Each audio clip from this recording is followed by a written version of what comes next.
नमस्कार। Fundamental analysis course के इस 8वें पार्ट में आपका स्वागत है। लास्ट टाइम हमने आपको एक असाइनमेंट दी थी जिसमें आपको आईसीआईसीआई सिक्योरिटीज़ के पिछले 5 साल का रिटेन अर्निंग्स निकालना था। वी होप कि आपने वो निकाला होगा। रिटेन अर्निंग्स कैलकुलेट कैसे करते एक बार फिर से रिपीट कर देता हूँ। रिटेन अर्निंग्स कैलकुलेट करने के लिए आपको नेट प्रॉफिट देखना होगा और उसमें से आपको डिविडेंड डिस्ट्रीब्यूशन टैक्स और शेयर बायबैक अमाउंट सब्ट्रैक्ट करनी होगी। आईसीआईसीआई सिक्योरिटीज़ ने अब तक शेयर बायबैक किया ही नहीं है, इसलिए आपको नेट प्रॉफिट से सिर्फ डिविडेंड और डिविडेंड डिस्ट्रीब्यूशन टैक्स सब्ट्रैक्ट करना होगा। रिसेंटली आपने ऑब्जर्व किया होगा कि बहुत सारी कंपनीज डिविडेंड देने की बजाय शेयर बायबैक ला रही है और कई बार आपके मन में ये सवाल भी आता होगा कि ऐसा क्यों हो रहा है, तो उसके बारे में भी आज हम बात करेंगे। कंपनी अपने प्रॉफिट का कुछ हिस्सा अपने शेयर होल्डर्स के साथ शेयर करती है, उसे डिविडेंड कहते हैं। जब कंपनी अपने शेयर होल्डर्स को डिविडेंड देती है तो उस पर कंपनी को डिविडेंड डिस्ट्रीब्यूशन टैक्स भी पे करना होता है। इस डिविडेंड डिस्ट्रीब्यूशन टैक्स की वजह से शेयर होल्डर्स को डिविडेंड के जरिए जितना फायदा मिलना चाहिए था उतना नहीं मिल पाता है। इसलिए बहुत सारी कंपनीज ने फिलहाल डिविडेंड देना बंद कर दिया है और अगर कोई कंपनी डिविडेंड दे भी रही है तो वो छोटे मोटे डिविडेंड दे रही है। तो वो फिलहाल मेनली शेयर बायबैक्स पर कॉन्सेंट्रेट कर रहे हैं ताकि शेयर होल्डर्स को ज़्यादा फायदा मिले। तो चलो अपने मेन टॉपिक पर वापस आते हैं। हम बात कर रहे थे रिजर्व्स एंड सरप्लस की।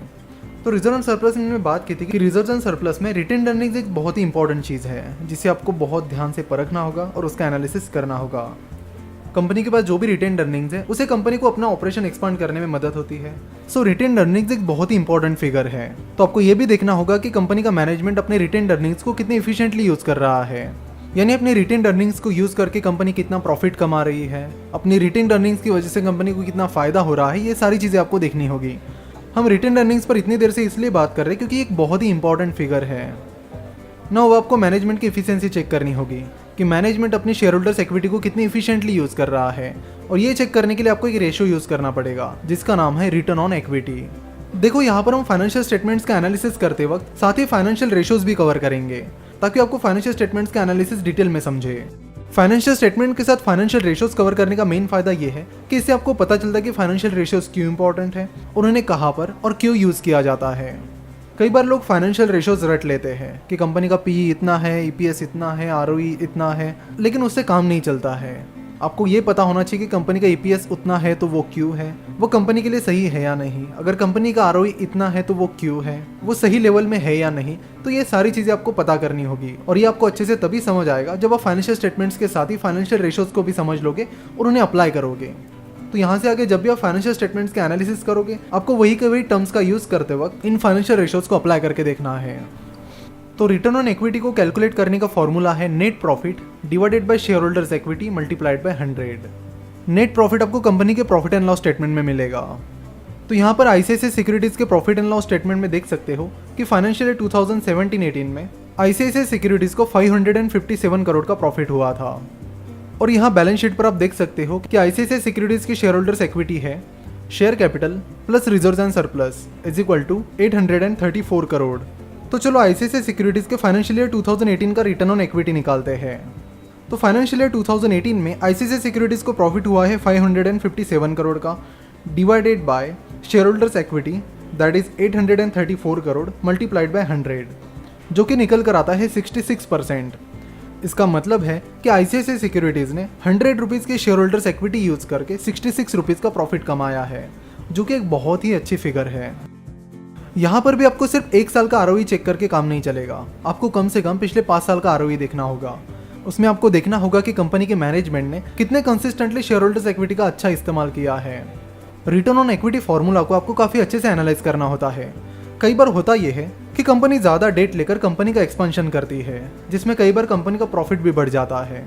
सो अगर कोई कंपनी ज़्यादा डेट लेकर कंपनी का एक्सपेंशन कर रही है और अपनी प्रॉफिटेबिलिटी बढ़ा रही है तो ऐसी कंपनी का रिटर्न ऑन इक्विटी कैलकुलेट करते वक्त आपको लगेगा कि कंपनी के मैनेजमेंट ने अपनी शेयर होल्डर्स इक्विटी बहुत अच्छे से इस्तेमाल की है।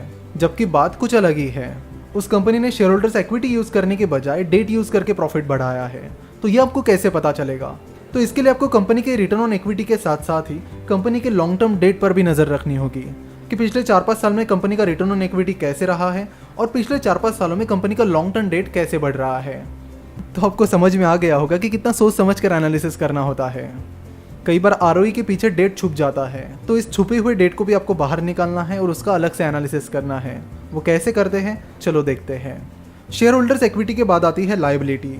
दो तरह की लाइबिलिटीज होती है, नॉन करंट लाइबिलिटीज और current liabilities. Non current liabilities मतलब वो लाइबिलिटीज जो 1 साल से ज़्यादा टाइम पीरियड के लिए है। फॉर एग्जाम्पल, अगर कंपनी ने 1 साल से ज़्यादा टाइम पीरियड के लिए लोन लिया है तो वो कंपनी की लॉन्ग टर्म लाइबिलिटी रहेगी, यानी नॉन करंट लाइबिलिटी रहेगी। वही करंट लाइबिलिटी मतलब शॉर्ट टर्म लाइबिलिटीज, यानी 1 साल से कम टाइम पीरियड की लाइबिलिटी। यहाँ पर आप देख सकते हो कि आईसीआईसीआई सिक्योरिटीज की नॉन करंट लाइबिलिटीज में 2 चीज़ें आती है, अदर लॉन्ग टर्म लाइबिलिटीज और लॉन्ग टर्म प्रोविजंस। तो लॉन्ग टर्म डेट नाम की चीज़ यहाँ पर प्रेजेंट ही नहीं है। इसका मतलब है कि कंपनी के ऊपर कोई भी लॉन्ग टर्म डेट नहीं है, जो कि एक बहुत अच्छी बात है। पर हमें डेट का एनालिसिस तो करना पड़ेगा ताकि आपको लॉन्ग टर्म डेट से जुड़ी सारी चीज़ें समझ में आए। तो यहाँ पर तो आईसीआईसीआई सिक्योरिटीज़ के ऊपर कोई भी लॉन्ग टर्म डेट नहीं है। तो नेक्स्ट पार्ट में हम एग्जाम्पल के तौर पर एक ऐसी कंपनीज आपके सामने लेकर आएंगे जिसके ऊपर कुछ ना कुछ डेट है, और फिर हम उस डेट का एनालिसिस करेंगे। अगर आप डेट एनालिसिस के लिए हमें कोई कंपनी सजेस्ट करना चाहते हो तो आप finnovations555@gmail.com इस ईमेल आईडी पर उस कंपनी का नाम भेजें। तो अगले पार्ट में हम कंपनी के डेट एनालिसिस को बहुत ही डीप में समझेंगे। वैसे फाइनेंशियल स्टेटमेंट्स का एनालिसिस एक बहुत ही इंटरेस्टिंग चीज़ है। कंपनीज के फाइनेंशियल स्टेटमेंट्स का एनालिसिस करने में हमें भी काफ़ी मज़ा आता है। जब भी हम बोर हो जाते हैं, करने के लिए कुछ नहीं होता है, तो हम किसी कंपनी का फाइनेंशियल स्टेटमेंट्स उठाते हैं और उसका एनालिसिस करते रहते हैं, जो कि हमें काफ़ी इंटरेस्टिंग लगता है और मज़ेदार लगता है। तो थोड़ा इंतजार करिए, इस फंडामेंटल एनालिसिस के कोर्स में हम फाइनेंशियल स्टेटमेंट्स को काफ़ी डिटेल में समझेंगे। आशा करता हूँ कि आपको वीडियो पसंद आया होगा। हमसे जुड़े रहने के लिए आप हमें फेसबुक, ट्विटर और इंस्टाग्राम पर फॉलो कर सकते हो।